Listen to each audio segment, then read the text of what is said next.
누가복음 8장부터 22절부터 56절까지의 말씀은요. 자연, 귀신, 그리고 질병, 죽음을 다스리시는 예수님의 사역이 등장합니다. 이러한 사역들은 무엇을 의미하는 것일까요?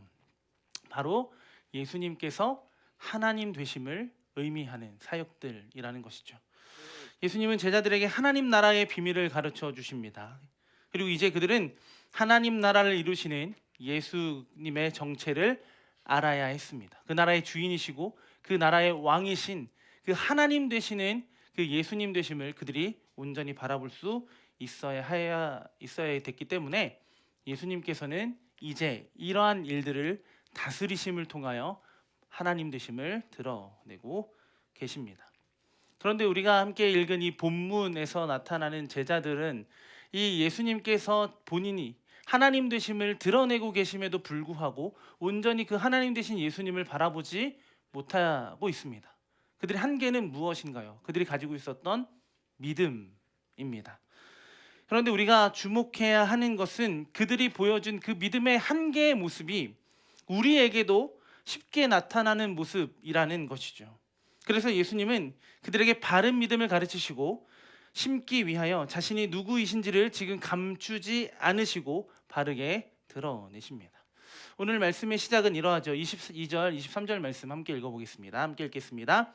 하루는 제자들과 함께 배에 오르사 그들에게 이르시되 호수 저편으로 건너가자 하시매 이에 떠나 행선할 때에 예수께서 잠이 드셨더니 마침 광풍이 호수로 내리침에 배에 물이 가득하게 되어 위태한지라. 일단 예수님은 제자들과 함께 호수 건너편으로 건너가고 계셨습니다. 그들이 향하고 있었던 곳은 어디일까요? 그 호수 저편에는 무엇이 있을까요? 오늘 우리가 읽었던 그 본문 이후에 이들이 향하고 있었던 장소가 등장하는데요. 우리 26절 말씀에 보면 그들이 갈릴리 맞은편 거라사인의 땅에 이르러라고 말씀하고 있습니다. 이 지역은 갈릴리 맞은편에 있었으며 갈릴리 호수의 남동쪽에 이방인들의 지역이었습니다. 데가볼리의 중심지였고 이 도시들은 어느 나라에 속해 있었던 도시들이 아니라 자치정부를 이루고 있었습니다. 이렇게 길게 얘기했지만 결국 이들은 누구죠? 이방인들입니다. 이렇게 쉽게 얘기해도 되는 걸 길게 얘기해봤습니다. 이제 제자들은 만나게 될 이들이 이방인이라는 사실을 알고 있었어요. 그러니까 마음이 어땠을까요? 유대인이었던 제자들 그리고 이방인들을 만난다는 그 일이 그들에게는 어떻게 다가왔을까요? 그리 편하지는 않았을 겁니다. 다른 환경, 다른 문화, 특히 하나님께서 택하지 않으신 이들을 향해 나아가는 것이 제자들에게는 마땅치 않았습니다. 거기서 어떤 위험을 만나게 될지 모르는 일이었기 때문이죠. 제자들은 어쩔 수 없는 유대인이었고 그렇게 당연히 그들이 원했던 방향도 아니었다라는 겁니다. 제자들은 이미 예수님께서 행하셨던 놀라운 일들을 경험했습니다. 병을 고치셨고 많은 이들과 많은 사람들에게 참된 하나님 나라를 선포하셨습니다. 나라를 선포하셨어요. 그런데 그렇다 보니까 그들에게는 어떤 마음이 있었을까요? 예수님은 지금 저 이방인 지역으로 가실 게 아니라 어디로 가셔야 했을까요? 당장 예루살렘으로 나아가셔서 예수님께서 말씀하셨던 그 나라를 당장 이루셔야만 했다라는 겁니다. 제자들은 그걸 기대하지 않았을까요? 그런데 지금 예수님은 어디를 향하고 계시죠? 그들이 원했던 방향과 전혀 다른 방향으로 그들을 인도하고 계셨다라는 겁니다. 이유라도 알려주셨으면 왜 거기를 가야만 하는지 그 이유조차 알려주지 않으시고 배를 띄워 호수 건너편으로 지금 나아가고 있었습니다. 그런데 예수님 뭐 하고 계셨죠? 주무시고 계셨습니다. 무슨 생각이지 도대체?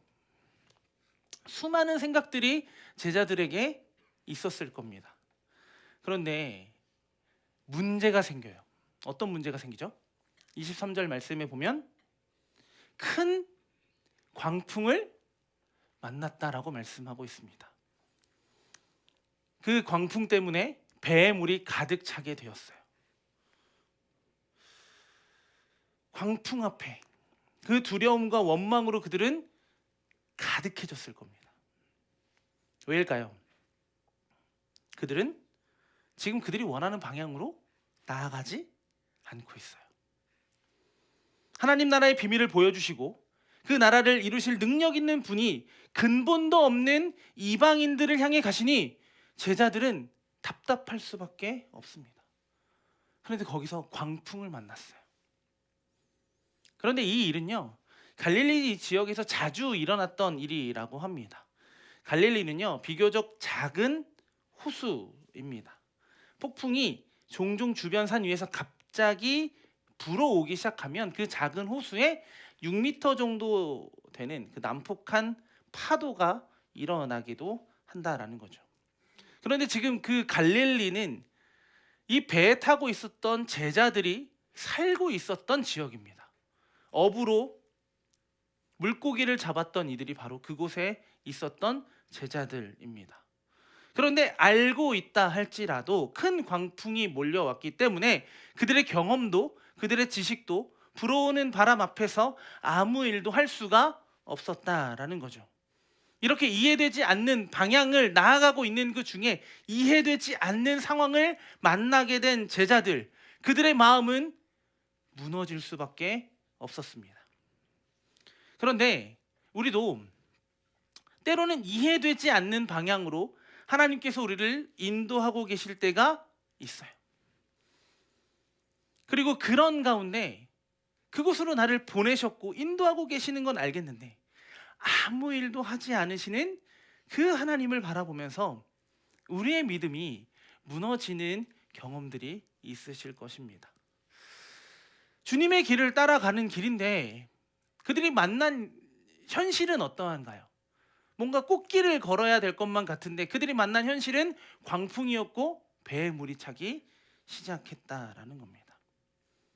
바람이 계속된다면 그 배에 물이 가득 차게 될 것이고 그 길 후에 무엇이 그들을 집어삼킬지 전혀 알 수 없는 한 치 앞도 판단해낼 수 없는 그 위험 속에서 그들은 후회하기 시작했다라는 거죠. 이제 그들은 예수님을 깨우기 시작합니다. 이렇게 깨웁니다. 누가복음 8장 24절 말씀에 보면 제자들이 예수님을 이렇게 깨우죠.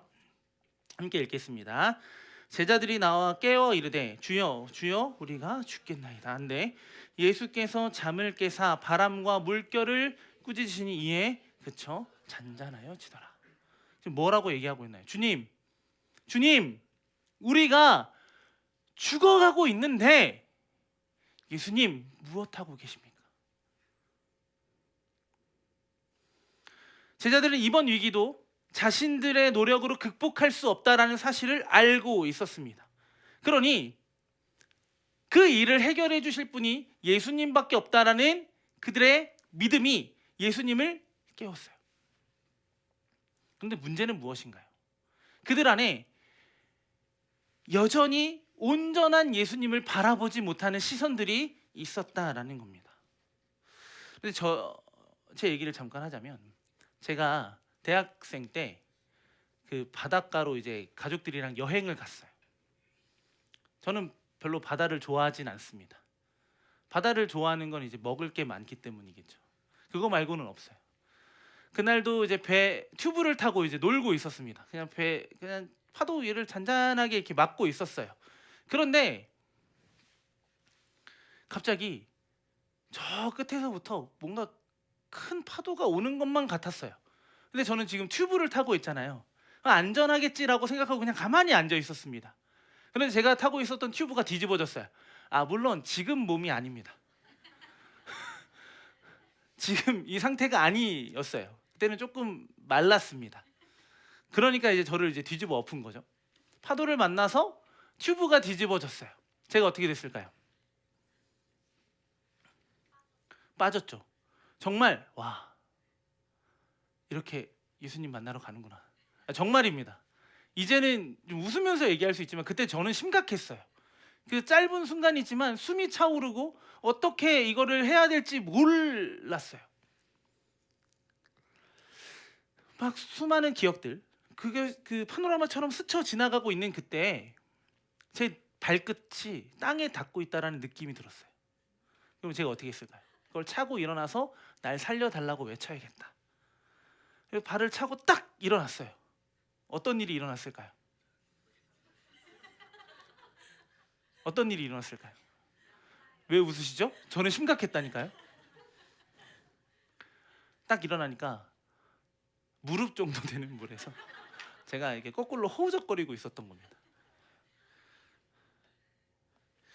제가 이 얘기를 왜 했냐면 작은 파도에도 사람은 손 쓸 수 없을 만큼의 그 연약할 때가 있다라는 것을 제가 그때 느꼈어요. 그래서 저는 제자들의 마음을 이해할 수 있어요. 주님, 제가 죽게 됐는데, 저희가 죽게 됐는데 왜 예수님 주무시고 계신가요? 지금 이 모든 상황을 이해시켜 주셔야만 하고 이 모든 상황을 인도하셔야만 하는 당신이 왜 여기서 주무시고 계시냐라는 겁니다. 그렇게 제자들은 예수님을 깨워달라고 깨우고 있었다라는 거죠.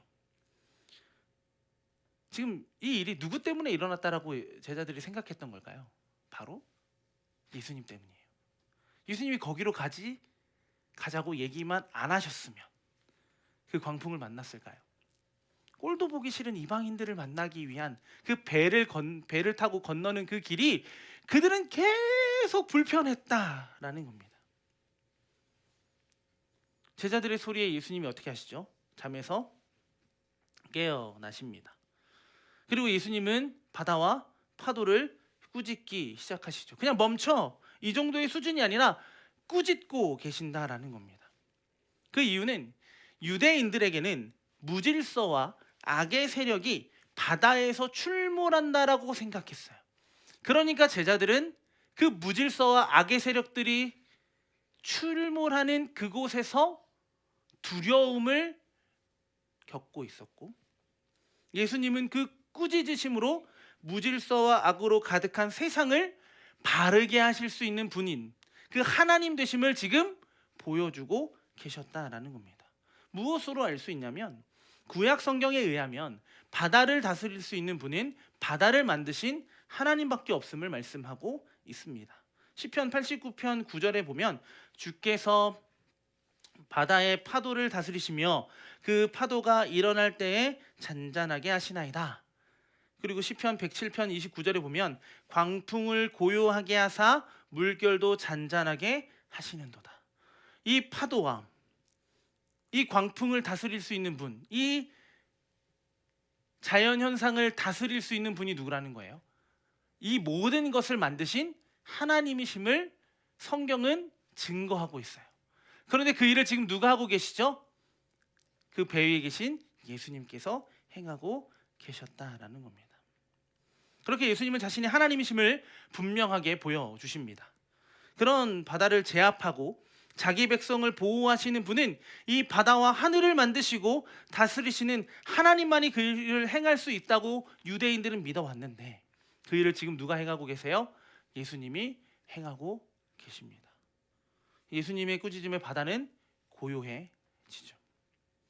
예수님은 앞서 질병을 치유하시고 크고 작은 일들을 해결하신 분이 아니라 그냥 단순히 병을 고치고 크고 작은 그런 일들을 행하는 분이 아니라 피조 세계를 다스리는 권위를 가지고 계시며 제자들을 위협하는 악의 세력을 제압하시는 분임을 분명하게 드러내고 계십니다. 지금 예수님은 어떤 선지자들처럼 기도하지 않으셨습니다. 도움을 구하지 않으셨어요. 그 자리에서 바로 일어나 그 일을 행하셨다라는 겁니다. 이것은 예수님이 죽게 되었음을 두려워했던 제자들이 자신이 하나님 되심을 보며 그들 안에 무엇이 회복되어지기를 소망하셨냐면 예수님만이 유일한 구원이심을 회복하기를 원하셨다라는 겁니다. 그런데 제자들은 이렇게 반응합니다. 25절 말씀 함께 읽어볼까요? 함께 읽겠습니다. 시작. 제자들에게 이르시되 너희 믿음이 어디 있느냐 하시니 그들이 두려워하고 놀랍게 여겨 서로 말하되 그가 누구이기에 바람과 물을 명하며 순종하는가 하더라. 그가 누구이기에 바람과 물을 명함에 순종하게 하는가? 라고 질문하죠.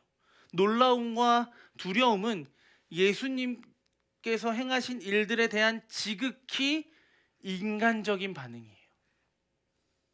지금의 혼돈과 무질서를 제어하신 예수님을 보며 서로 물었던 질문은 우리의 삶에서도 이어진다라는 겁니다. 우리도 이러한 반복 속에서 일하시는 예수님을 보면서 때로 그가 하나님이심을 놓치고 있을 때가 너무나도 많이 있다라는 거죠. 그런데 제자들과 우리의 의문 전에 예수님께서 이렇게 묻고 계십니다. 너희 믿음이 어디 있느냐? 예수님께서 지금 말씀하고 계시는 이 믿음은 무엇을 의미하는 걸까요? 내가 하나님 되심을 믿고 있느냐에 대한 질문이라는 겁니다. 예수님과 함께하는 한 그들은 영원히 안전할 수 있어요. 왜요? 예수님만이 그들의 구원이시기 때문에 그러하다라는 겁니다. 풍랑이라는 위기가 왔을 때 제자들은 두려움과 염려로 인해 주어진 말씀을 잃어버렸고, 말씀을 잃어버린 그들은 그 앞에서 주무시고 계시는 예수님을 잊고 있었다라는 거예요.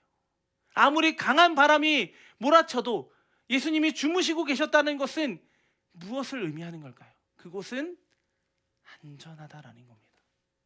그곳은 그 예수님으로 인하여 하나님 나라가 되었다라는 것을 의미하는 거예요.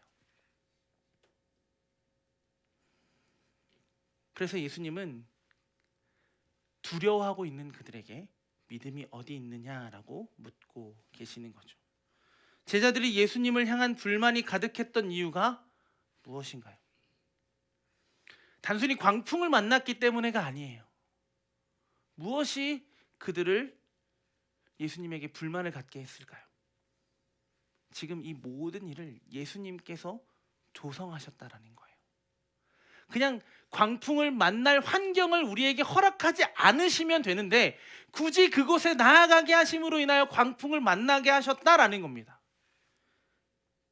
그들은 구원하시는 유일한 구주이심을 온전히 바라보지 못하고 있었어요. 왜냐하면 처음부터 예수님께서 인도하시는 지금의 길이 그들이 원하는 길이 아니었기 때문이죠. 그런데 거기서 만난 광풍이기 때문에 이 모든 일은 다 예수님 때문이라고 여겼던 겁니다. 예수님 때문에 살아난 것에 대한 믿음은 사라져 버렸다라는 거죠. 우리의 신앙의 삶을 돌아보아도 이와 같을 때가 많이 있습니다. 우리가 원하는 방향으로 향하고 있을 때는 어떤 광풍을 만나도 사실 상관없어요. 왜냐하면 이미 하나님이 나를 선한 길로 인도하고 계신다라는 믿음이 있기 때문이죠. 하지만 뭔가 원하지 않는 그 길을 걸어갈 때 만난 그 작은 돌뿌리도 우리는 원망한다라는 거죠. 다 하나님 때문이라는 거예요. 하나님 때문에 살아난 내가 하나님 때문에 만난 그 작은 돌뿌리에 원망하고 있다는 거예요. 물론 제자들이 만난 이 광풍이 우리가 만나는 돌뿌리와 비교할 수 없을 일이 될 수는 있겠지만, 그런데 중요한 건 무엇인가요?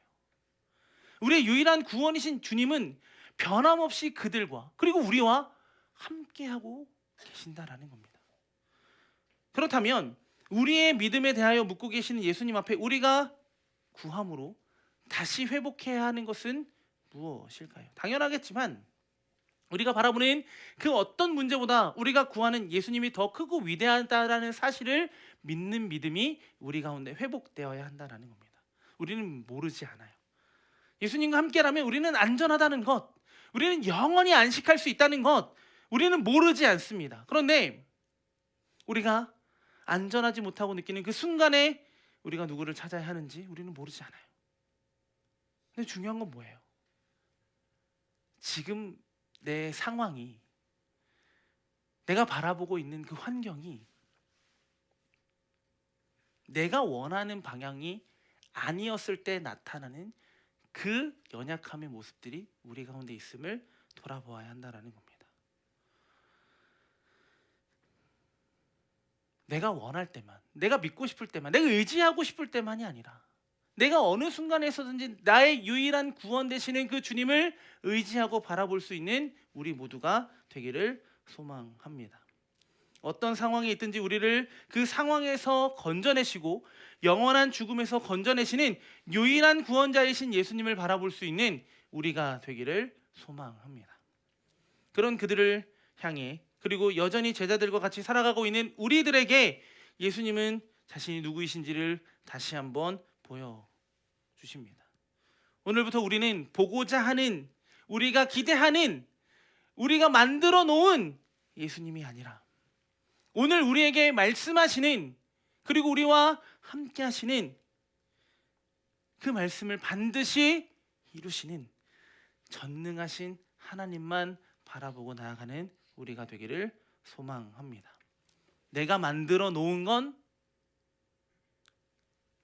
우상이죠.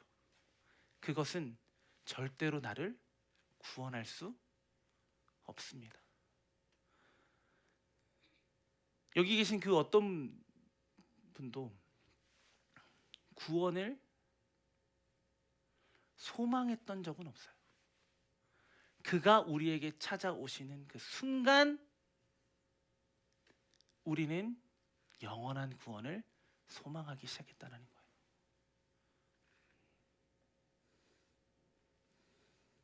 그렇기 때문에 우리를 구원하신 그 전능하신 하나님, 그 전능하신 하나님이 우리에게 오신 예수님임을 기억하는 우리 모두가 되었으면 좋겠습니다.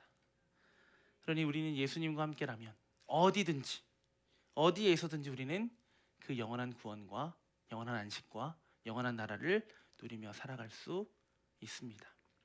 혼란스러운 세상을 잔잔하게 하시고 혼란스러운 우리의 연약함을 잔잔하게 하시는 이가 우리 예수님이심을 믿고 살아가는 우리가 되기를 소망합니다.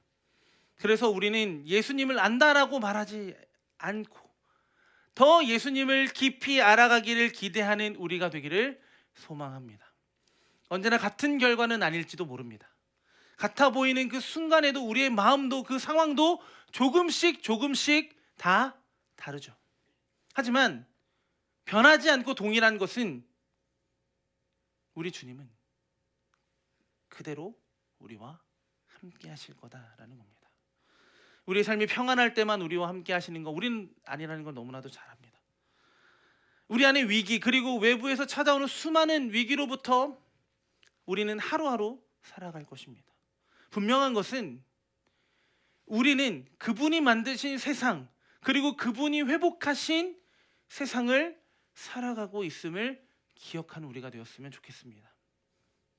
우리가 나아가 만난 예수님이 아니라 우리에게 먼저 오신 예수님을 만나 그분과 함께 살아가고 있음을 잊지 않는 우리의 모든 삶이 되기를 소망합니다.